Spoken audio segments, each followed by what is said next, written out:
बिस्मिल्लाहिर्रहमानिर्रहीम। अस्सलाम वालेकुम नाज़रीन, आज एक इंटरेस्टिंग स्टोरी आपके साथ शेयर करने जा रहा हूँ जिसका उन्वान है तेल देखो तेल की धार देखो।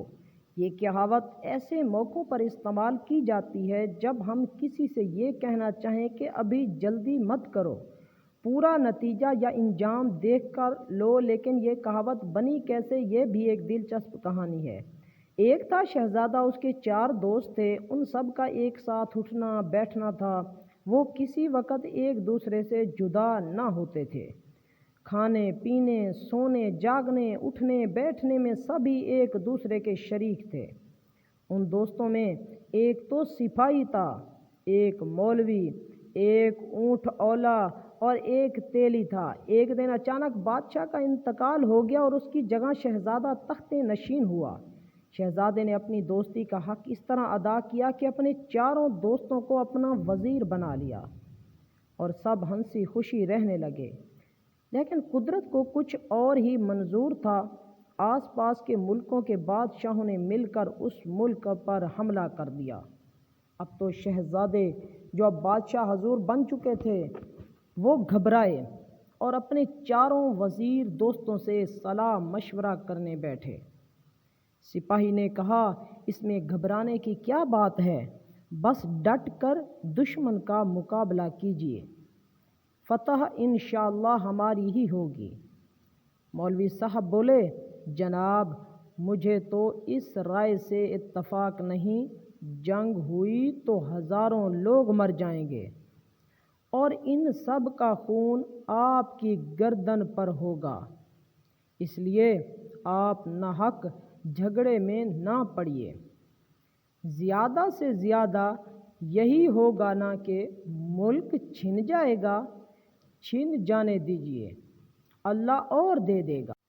ऊँट वाले ने उन दोनों की बातें सुनी तो कहने लगा, हजूर आप घबराते क्यों हैं? हर बात की महार अल्लाह मियाँ के हाथ में है। आप तो ये देखिए, ऊँट किस कल करवट बैठता है, यानी मामला का फैसला कैसे होता है। अब तीली की बारी आई।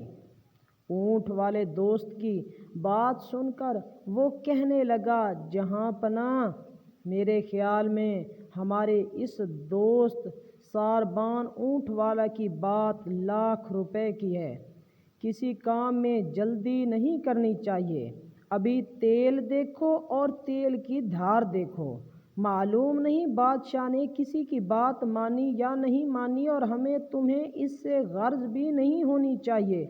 हमें तो बस ये याद रखना है कि साराबान और तेली ने हमारी कहावतों वाले कीमती और बेशबहा ख़जाने में 2 और कहावतों का इजाफ़ा कर दिया है, यानी तेल देखो और तेल की धार देखो।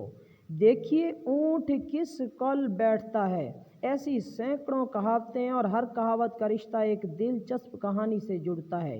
ये कहानी तारीख का कोई वाक़या भी हो सकती है, या गुज़रे हुए ज़माने की दास्तान, या महज ख्याली बात, या इसलिए कि कभी कभी कहावतें इस तरह बनती है कि किसी को कानो कान खबर भी नहीं होती और लाख खोजे पर भी आदमी उस बात का पता नहीं लगा पाता कि इस कहावत के बनने के पीछे क्या कहानी पोशीदा है। नाज़रीन, ऐसी इंटरेस्टिंग स्टोरी देखने के लिए हमारे चैनल को सब्सक्राइब कर दें। वीडियो अच्छी लगी हो तो वीडियो को लाइक लाजमी करके साथ लगे बेल आइकन को भी लाजमी प्रेस कर दें। अल्लाह हाफिज़।